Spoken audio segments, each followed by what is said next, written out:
লাইলাতুন নিসফে মিন শাবান, মানে যেটাকে আমরা শবে বরাত বলি, এটা হাদিস সম্মত।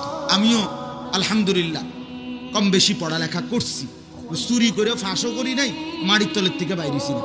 কথা বুঝছেন না? আমি চাঁদের দেশের থেকে পড়ছি না। কাজেই পড়ালেখা করেই বললাম, কোরআন হাদিস পড়েই বললাম, এবং হাদিস এর ব্যাখ্যা পূর্বপুরি মুর্শিদের সমস্ত বক্তব্য পড়েই আপনাদেরকে বলছি। লাইলাতুন নিসফে মিন শাবান, মানে যেটাকে আমরা শবে বরাত বলি, এটা হাদিস সম্মত। বলেন আলহামদুলিল্লাহ। কিন্তু মূল বিষয় কি? মূল বিষয় হলো এটা কোনো অনুষ্ঠান না, এটা কোনো উৎসব না, এটা কোনো অনুষ্ঠান না, এটা সম্মিলিত কোনো প্রোগ্রাম না। কথা বুঝছেন কিনা বলেন? এটা শুধুই কেবল ইনফেরাদি, এককভাবে প্রত্যেকে নিজ নিজ সক্ষমতা অনুপাতে, শরীর স্বাস্থ্য অনুপাতে আপনি রাত্রি জাগবেন, কেউ নামাজ পড়বেন, জিকির করবেন, তেলাওয়াত করবেন, দোয়া করবেন, কান্নাকাটি করবেন, মোরাকাবা করবেন, রোনাজারি করবেন, রাতভর জিন্দেগির গুনাহের জন্য আল্লাহর কাছে তওবা ইস্তেগফার করবেন।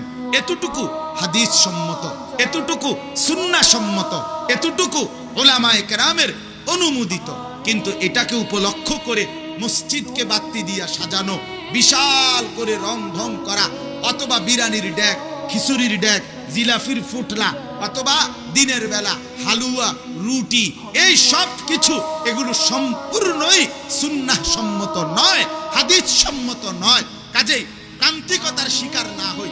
কেউ বেশি মূল্যায়ন দিতে গিয়া এটার একেবারে উৎসব অনুষ্ঠান বানাইয়া এটার একবারে খিচুড়ি বানাইয়া লাইছে, আবার কেউ এটাকে ছাড়তে গিয়া একদম কিচ্ছু নাই, এটা শেকড় সুদ্ধা উঠাইয়া হালাইয়া দিছে না। দোনোটাই আপনার প্রান্তিকতা, দোনোটাই ইফরাত তাফরিদ। বরং এই দুইয়ের মাঝখানে একাকিত্বে আপনি সন্ধ্যা থেকে ফজর পর্যন্ত রাত্রি জাগেন, তওবা করেন, ইস্তেগফার করেন, তিলাওয়াত করেন, দোয়া করেন, কান্নাকাটি করেন, কিছুক্ষণ বিশ্রাম করেন, আবার ওঠেন।